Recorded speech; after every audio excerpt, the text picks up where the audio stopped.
बाबा ने कहा, भ्रुकुटी में आत्मा सबसे न्यारी है। सबसे न्यारी मतलब कुछ टच ही नहीं कर सकता।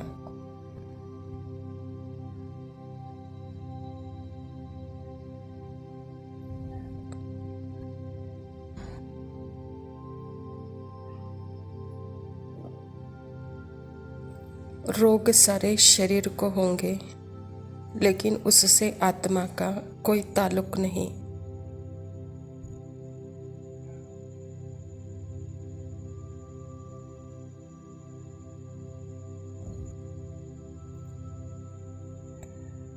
आत्मा का कोई ऑपरेशन हो नहीं सकता।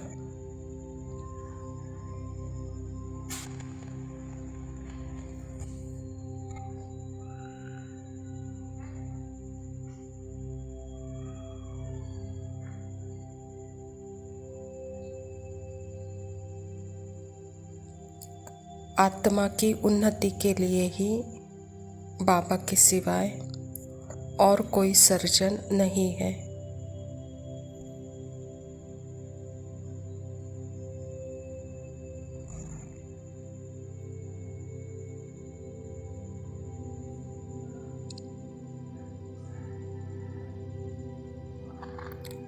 और वह सर्जन तुमको फिर आप समान बनाते हैं।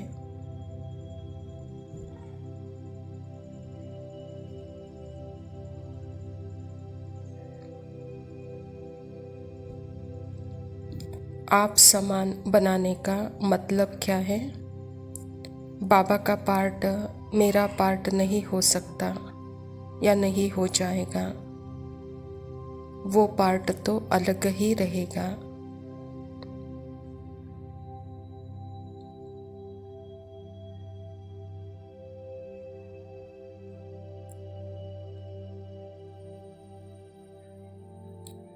आप समान बनाना मतलब आत्मा को जगाना, स्मृति दिलाना।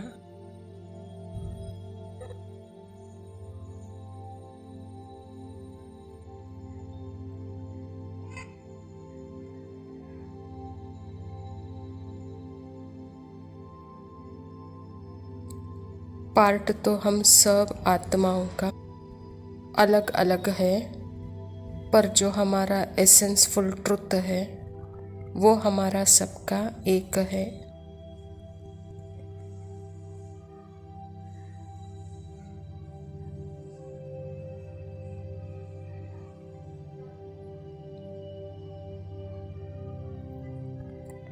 तो बाबा कहते हैं, बच्चों पार्ट से बाहर निकलो। यह है आप समान बनाने का मतलब।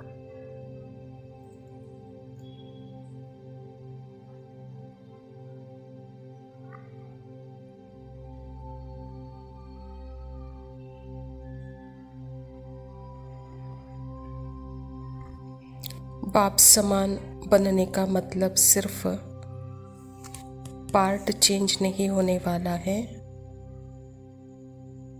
पार्ट बदलेंगे नहीं या बुरे से अच्छा होगा, यह नहीं।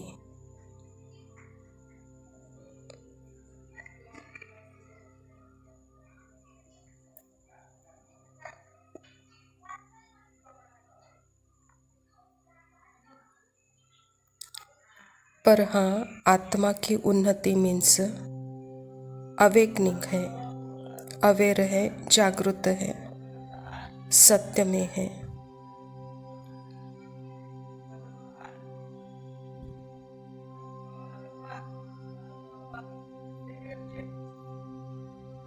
शब्दों को, बाबा के शब्दों के पीछे के भाव को समझना है।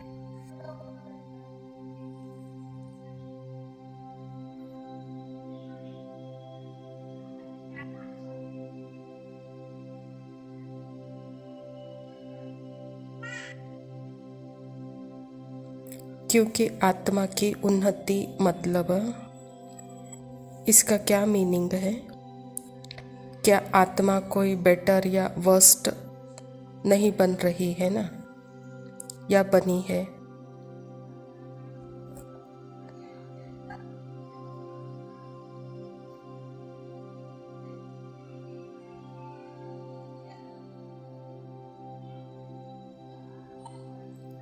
आत्मा ड्रीम वर्ल्ड से, स्वप्न की दुनिया से, पार्ट से बाहर आ रही है। यह है आत्मा की उन्नति।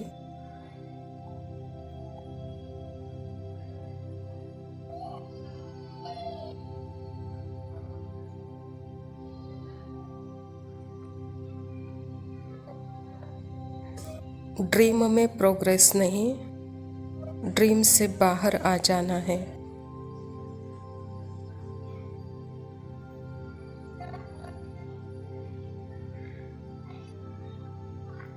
चढ़ती कला भी एक तरीके से अंडरस्टैंड करना है। चढ़ती कला मीन्स जैसे सूर्य है बादल के पीछे, सूर्य तो सूर्य ही है, बादल हटते जा रहे हैं तो उसका प्रकाश दिखता जा रहा है, फैलता जा रहा है।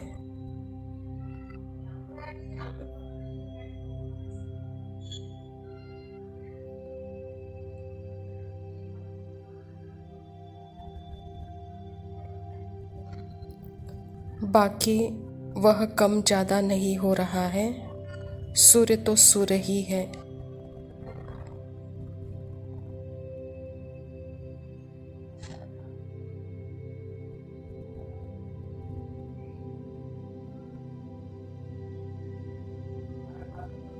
ऐसे ही आत्मा अपने पार्ट से, अपने ड्रीम वर्ल्ड से, अपने सपनों की दुनिया से उड़ती जा रही है, तो उसको पता चल रहा है कि मैं ऑलरेडी कौन हूँ, क्या हूँ।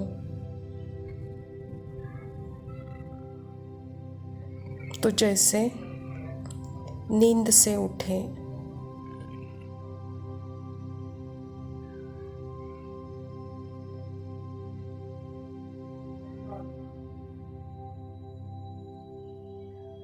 तो यहाँ भी शब्दों को नहीं लेना है, क्योंकि हम शब्दों में बहुत फंसे हुए हैं, तो शब्दों से बाहर निकलना होगा।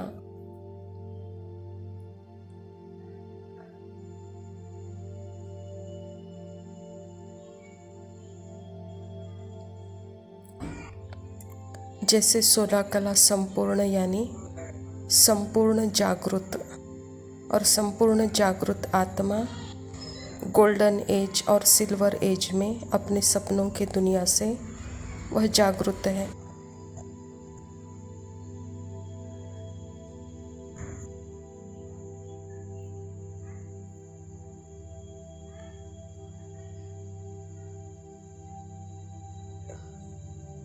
कॉपर एज से जैसे ड्रीम वर्ल्ड स्टार्ट होता है, सपनों की दुनिया कॉपर एज आयरन एज से जैसे ड्रीम वर्ल्ड स्टार्ट होता है।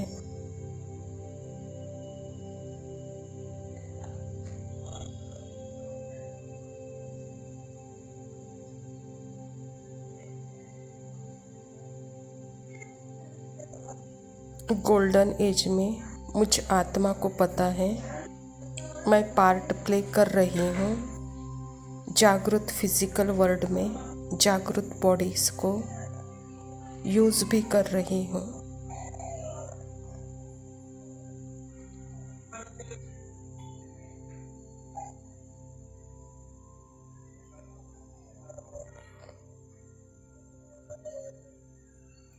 सब कुछ पता है उसको, मतलब कॉन्शियस में है।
ओम शांति। प्रातः मुरली। बाप दादा मधुबन। मीठे बच्चे, तुम्हें इस पुरुषोत्तम संगम युग पर ही उत्तम से उत्तम पुरुष बनना है। सबसे उत्तम पुरुष है यह लक्ष्मी नारायण। स्वयं परमपिता परमात्मा शिव बाबा प्रजापिता ब्रह्मा के तन में आकर के यह ईश्वरीय विश्वविद्यालय की स्थापना की है, सर्वश्रेष्ठ पद दिलाने के लिए। तो परमात्मा पिता ही कहते हैं कि सृष्टि में सर्वश्रेष्ठ पुरुष लक्ष्मी नारायण हैं। ऐसा बनने का यह पुरुषोत्तम संगम युग है, जहाँ हम उत्तम से उत्तम पुरुष इस ज्ञान से बन सकते हैं। प्रश्न है, तुम बच्चे बाप के साथ साथ कौन सा एक गुप्त कार्य कर रहे हो? उत्तर है, आदि सनातन देवी देवता धर्म और दैवी राजधानी की स्थापना। तुम बाप के साथ गुप्त रूप में यह कार्य कर रहे हो। बाप बागवान हैं जो आकर कांटों के जंगल को फूलों का बगीचा बना रहे हैं। उस बगीचे में कोई भी खौफनाक दुख देने वाली चीज़ें होती नहीं। स्वयं परमपिता परमात्मा हम बच्चों को श्रेष्ठ स्थिति बनाने के लिए इस धरा पर आए हैं, गुप्त कार्य कर रहे हैं और आदि सनातन देवी देवता धर्म की स्थापना कर रहे हैं। स्वयं बागवान बनकर हम बच्चों को, जैसे हम कांटे बन गए हैं तो हमारी स्थिति बनाकर जैसे फूल बना रहे हैं। तो बाबा कहता है यह स्थिति इतनी सुंदर है कि सतयुग में कोई दुख देने वाला वहाँ नहीं होगा। धारणा के लिए मुख्य सार है। पहला पॉइंट है, अपना ईश्वरीय रूहानी बर्थडे मनाना है, रूहानी कनेक्शन रखना है, ब्लड कनेक्शन नहीं। असुरी जिस्मानी बर्थडे कैंसल, वह फिर याद भी न आए। परमात्मा पिता हम बच्चों को स्मृति दिलाकर हमारा यह नया जन्म है, क्योंकि मैं आज दिन तक अपने आप को बॉडी माइंड समझती थी, यह नाम रूप समझती थी और इस नाम रूप को भी चैतन्य करने वाली शक्ति मैं आत्मा। तो मुझे मेरी स्मृति दिलाने वाला मात्र एक परमात्मा है और परमात्मा ही मुझ आत्मा का शाश्वत पिता है, निज पिता है। और परमात्मा जब हमको स्मृति देते हैं तो यह जैसे कि नया जन्म हो जाता है, यह रूहानी बर्थडे हो जाता है। तो पिता भी कहता है कि बच्चे यह रूहानी बर्थडे मनाओ, जिस्मानी बर्थडे कैंसल, वह याद भी न आए, कहता बाबा। दूसरा पॉइंट है, अपना बैगेज भविष्य के लिए तैयार करना है। अपने पैसे भारत को स्वर्ग बनाने की सेवा में सफल करने हैं। अपने पुरुषार्थ से अपने को राज तिलक देना है। परमात्मा पिता कहता है कि बच्चे अभी आप इस समय मालिक बन करके आपके पास जो कुछ भी है वह ट्रांसफ़र कर दो, अर्थात इस विश्व की सेवा में अपना यह तन मन धन सब यह सेवा में लगाओ। तो जैसे यह गुप्त रूप में ट्रांसफ़र होगा और सदा काल का आप श्रेष्ठ भाग्य बन जाएगा। वरदान है, स्नेह और सहयोग की विधि द्वारा सहज योगी भव। बाप दादा को बच्चों का स्नेह ही पसंद है। जो यज्ञ स्नेही सहयोगी बनते हैं वह सहज योगी स्वतः बन जाते हैं। सहयोग सहज योग है। दिल वाला बाप को दिल का स्नेह और दिल का सहयोग भी प्रिय है। छोटी दिल वाले छोटा सौदा कर खुश हो जाते हैं और बड़ी दिल वाले बेहद का सौदा करते हैं। वैल्यू स्नेह की है, चीज़ की नहीं। इसीलिए सुदामा के कच्चे चावल गाए हुए हैं। वैसे भल कोई कितना भी दे, लेकिन स्नेह नहीं तो जमा नहीं होता। स्नेह से थोड़ा भी जमा करते तो वह पदम हो जाता है। परमात्मा पिता कहता है कि बच्चे मैंने यह यज्ञ स्थापन किया ही है आपका सब कुछ सफल करने के लिए। तो अपना सब कुछ सफल करो, अर्थात सहयोग दो। यह सहयोग ही सहज योग हो जाता है। और जो कुछ भी देते हो तो वहाँ दिल का स्नेह हो, क्योंकि बाबा कहता वस्तु की वैल्यू नहीं है यहाँ, स्नेह की वैल्यू है, इसीलिए सुदामा के कच्चे चावल गाए हुए के कहता बाबा। स्लोगन है, समय और शक्ति व्यर्थ न जाए, इसके लिए पहले सोचो फिर करो। अच्छा मीठे मीठे सिखिलदे बच्चों प्रति माता पिता बाप दादा का याद प्यार और गुड मॉर्निंग। रूहानी बाप की रूहानी बच्चों को नमस्ते।